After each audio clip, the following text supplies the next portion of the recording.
In a troubling incident, Vincent Wasney, a 31-year-old Michigan man, experienced a series of medical emergencies aboard Royal Caribbean's Independence of the Seas in 2022. Wasney suffered 3 seizures while on the cruise, which necessitated immediate medical attention, including a blood test and medication. However, what followed the medical care was an unexpected and distressing financial burden.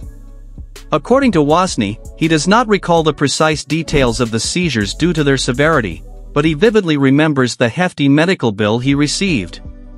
As Wasney was being prepared for evacuation to a rescue boat, he was informed by the cruise's medical staff that he owed more than $2,500 for the services rendered. Shockingly, this amount had to be settled before he could disembark the ship. In a conversation with NPR, Wasney recounted his desperate attempt to explain to the crew that he did not have the funds to cover the bill. His fiancée, Sarah Eberline, also expressed their distress, describing how a cruise employee questioned, "How much can you pay?" Eberline remarked to NPR, "Are we being held hostage at this point?" Because, obviously, if he's had 3 seizures in 10 hours, it's an issue.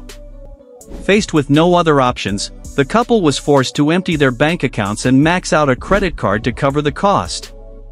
Despite their efforts, they still came up short by about $1,000. Ultimately, they were permitted to disembark, but not without overdrafting their credit card to make up the remaining balance. The ordeal left Wasney and Eberline grappling with substantial debt. The Independent sought comments from Royal Caribbean, but the cruise line has yet to respond. According to the company's terms and conditions, passengers are responsible for covering all expenses incurred during their trip, as Royal Caribbean does not accept land-based health insurance plans. The cruise line advises guests to purchase travel insurance prior to departure to avoid such predicaments. Unfortunately, Wasney and Eberline had neither health insurance nor travel insurance when they embarked on their Caribbean cruise. The lack of coverage exacerbated their financial woes, with the onboard medical expenses compounded by further medical bills from follow-up doctor visits on land.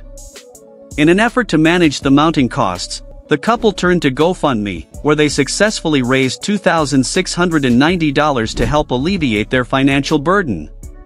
Additionally, a Florida hospital reduced their charges upon learning about Wasney's uninsured status and his history of seizures.